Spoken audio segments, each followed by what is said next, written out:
Hello everyone and welcome to the district. I'm School Board Member Mark McGlashan. We're well on our way into the second semester here at Davison Schools, and going on right now are mini QARs, and that's Quality Assurance Review. Joining me to talk about this and more is Superintendent Eric Liskey. And Superintendent Liskey, thanks for joining us first of all, and let's talk about these mini QARs and why it's important to go through this process. Certainly. Well, hello, Mr. McGlashan. And any organization should have some avenue in place to ensure that quality work is going on. So the mini QAR, as as you mentioned, is Quality Assurance Review. That came out of our 2009 district-wide accreditation process. We were, I believe, the 13th school district in the state of Michigan to receive district-wide accreditation. As you know, for years, our individual buildings have been accredited through Advanced Ed or NCA. Right. And in 2009, we decided to go as a system. That was a great process, and we learned a lot about our organization. After we received that accreditation, we put into place a district-wide school improvement team. And throughout that, we determined there needed to be checks and balances to make sure or protect the work that we were doing and ensure that it was being done with fidelity throughout the individual school buildings, but also at a district or a systems level. So that's where the mini QARs came from, the quality assurance reviews. Those are currently happening. They have been happening pretty much every year since '09 as we kind of take an annual snapshot of the school improvement process at each building level. Well, it's a real good way to assure a quality educational process. And I guess if you could tell our viewers what happens at one of these mini quality assurance reviews. Well, that's a great question. Each school building has a school improvement team. That school improvement team puts together a brief presentation on the school improvement goals, such as mathematics, reading, writing, school climate, those types of goal areas, and they briefly share a little bit about the strategies to reach the goal, and then how they're measuring those strategies to see if they're actually being impactful or not. That's been a good process. In this most recent mini QAR process, we've done an abbreviated presentation for all goal areas with the exception of mathematics. Mathematics has been a district-wide focus, and one that we're really digging in deep and looking at, okay, our kids are proficient in math in many grade levels. If they're proficient, how are we growing them to a higher level of proficiency? If they're not proficient, how are we providing interventions to grow them towards proficiency? So that's really been the focus this year. Now those school buildings are presenting to a visiting team. So staff members from different school buildings around the district provide an opportunity to kind of analyze the school improvement plan, ask questions, give some, we call it warm feedback, and possibly give some cool feedback of maybe areas that they think that might need to be looked a little deeper at. So you have this presenting team presenting to a visiting team, so educators, administrators, typically mainly teachers, and then you have an audience of employees from around the district. We've had bus drivers and secretaries, custodians, school board members, teachers, PTO folks, business leaders, community members, all attend to kind of hear a little bit more about the school improvement process at Davison. Because let's face it, those goal areas are really what drive the good work that happens in the classrooms. Well, and geographically, we're a fairly large district, and you know, the people at Gates and the people at Seipel are really physically a long ways away. So this kind of brings not just those two schools, but all of our schools. It brings the people together. So, you know, if you have a good idea at one school, it gets shared across the board. That's a great point. And that conversation has been happening, but it gets better every year. We noticed that this year with some unique programming that's going on at certain buildings. I know last year Seipel Elementary piloted a program called Math Talks. You know, on the surface it doesn't sound like a big deal, but Math Talks it's a program where kids not only they don't memorize math, they now have a full understanding of problem solving, which is great because when they get out in the real world, it's about problem solving and finding ways to figure out problems, not simply memorizing facts. That sounds amazing. Now, you talked about some of the people in the audience, but who can attend these? You know, we send out, at the building level, they send out invites to, parents and stakeholders and PTO. From the district level, we typically invite, our community leader group. So it's been well attended. We have our next formal review in 2019, where we anticipate that we'll go through the process and be accredited for another 5 years at the district level. And really, this is the highest level of accreditation that public schools can go through. So it's lots to be proud of with this process. This is certainly more work for our employees, and I've attended all of the mini choirs and just thrilled with the work that's going on in our school buildings. We'll see you again next month, Superintendent Liskey. Music is something that surrounds our lives in many ways, but it isn't just used for listening pleasure. As DTV's Anthony Garrett explains, students use music in many different things, including getting through hard times and even to focus. Music is an amazing thing many people use, but there's more benefits than most people think. It's been shown to help people cope with traumatic events and illnesses, as well with sorting out emotions and getting you through those tough days. There's a whole branch of psychology dealing with music therapy and the different ways you can use music to improve your mood, improve functioning, and help you cope with life events. Armando Cruz, a senior at Davison Alternative Education, uses his guitar to help him deal with his emotions. Music is a really good way to deal with it, and it works for pretty much everybody. Like, you can ask almost anybody and they like music.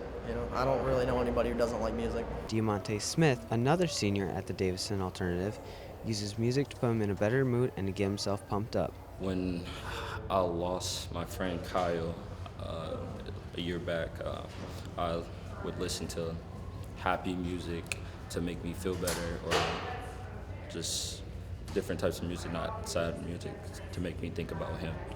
Not only can music be used to bring you up, but it can also be used for everyday happiness. Yes, I use music a lot during when I work out, during school. It helps me focus better, get in the mood to do stuff. Listening to or playing music is a good outlet, instead of using harmful methods or letting your emotions control you. Here's some helpful advice from students just like you. I think they should keep their head up and to listen to things that make them happy, not things to make them sad.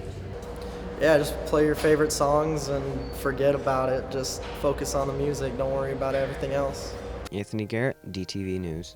Still ahead on the district, spreading the love. Dear veteran, I and your country love you. Thank you for your service. Have a happy Valentine's Day.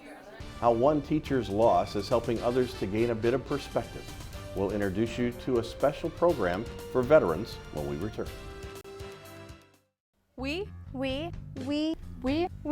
are DTV News.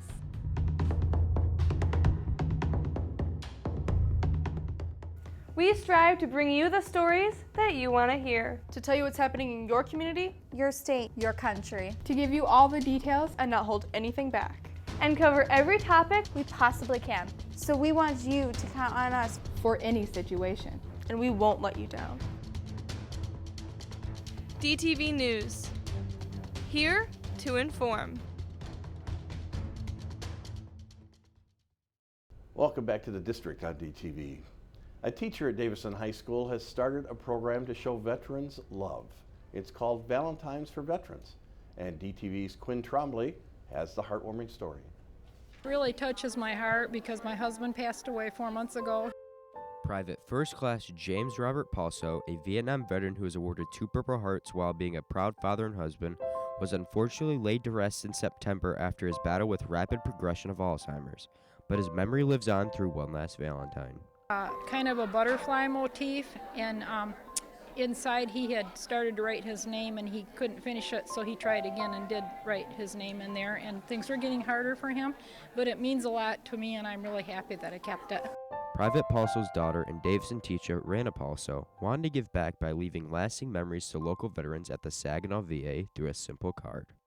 I remember picking out a Valentine for him last year and sending it to him in the VA home, and I had this realization of sadness this year that I wouldn't be able to send him a Valentine, and I thought, but there's so many other veterans like him who are in VA homes, and even though I can't send him one, I can make sure that all these other veterans get Valentines. After winning the local VFW Teacher of the Year, she immediately took her monetary award and put it into supplies to make 100 handmade Valentines. Okay, so I was like adding like, oh, it's all I have. It was no small task to the 37 students, but it's the heart and delicate touch each student put in their card that will leave every veteran with memories to cherish. Dear veteran, I and your country love you. Thank you for your service. Have a happy Valentine's Day. Happy Valentine's Day. Thank you so much for your service to this country. You are very much loved and appreciated. Have an awesome day and a great 2017. The veterans are not just receiving a single card this season, but a message that will show the love that many may not receive. As human beings, we sometimes forget to remind each other how much we mean to one another. So this is just one way to remind them, hey, we love you, thank you. But it's not just the memories that will be left this Valentine's, but those of which that have already played an impactful role on one teacher's history. My dad used to even keep the envelopes, not just the cards, the envelopes and the cards that I would send him. He kept them for months and months, and it brightened up his room. And I know that looking at other veterans' tables or nightstands in a VA hospital, any card or any little gift that they get from the outside world is going to brighten their day. Quinn Trombley, DTV News. Saving lives. Davison High School's National Honor Society held its second blood drive of the year. It was held in the AMR at the high school, and the Red Cross collected 49 pints of blood. That will save approximately 147 lives. Way to go, Davison. DTV is celebrating some big wins. The broadcast program students won several Michigan Association of Broadcasting awards.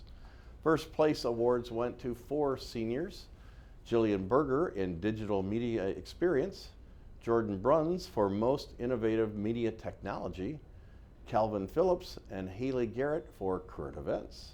The program also took second place for Best Newscast. Jordan Bruns and Chris Kaiser won second place for Current Events in their Trump versus Hillary story. And DTV graduate Trace Clinton won second place in Hard News for his story on Legionnaires. Great job, everyone.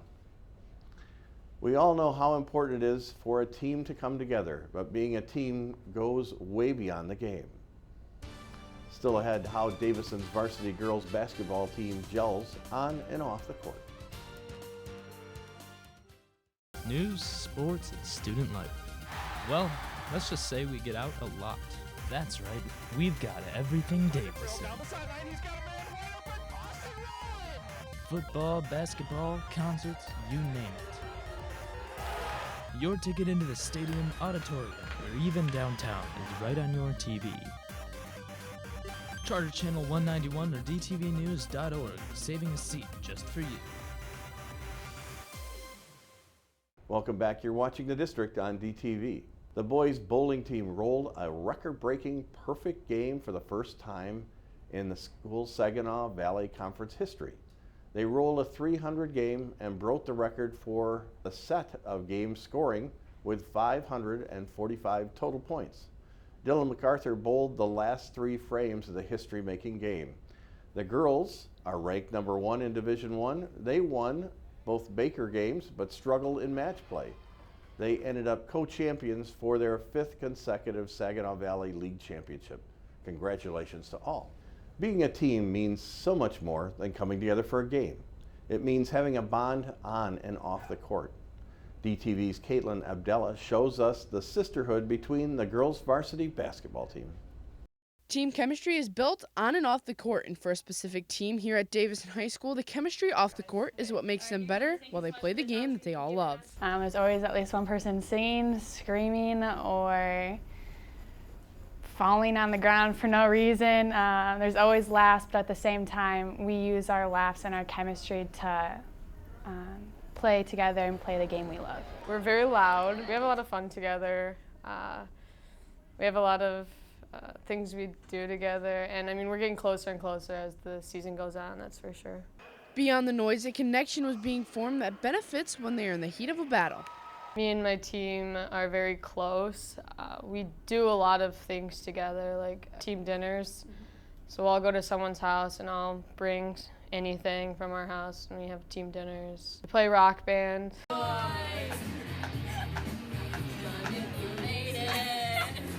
My team is very supportive of each other. Like Ellie said, we are very close. There's never a dull moment, but we also hold each other very accountable for what we do, whether it's on the court or off the court. From playing rock band to finding their own ways to make noise, there's never a moment that these girls aren't having fun. Pre-game, there's always music. There's always someone screaming or talking or yelling. Lately, there's been a lot of noise from lockers. We found that lockers are really good instruments lately. The girls' head coach, Craig Hitchcock, even adds to the fun of the team. But when it comes to a certain point, the girls aren't the only ones to recognize when it's time to take care of business. I'd say he's pretty lenient. Like, when it gets too far, but he does let us have fun, which it makes us a lot closer. I mean, he's not extremely strict, but I mean, when it gets to a point, we know when it gets too far, but he does let us have fun, and he lets us build the relationships, and that's a reason why we're so close. He actually even adds on to, like I said, we're all best friends. He's one of our best friends, but we definitely have a lot of respect for him because he does allow us to grow relationships, not only with each other, but with him. And we've been able to use that relationship to start finding success. Caitlin Abdullah, DTV Sports. And that's all the time we have for this edition of The District. We'll see you again next month.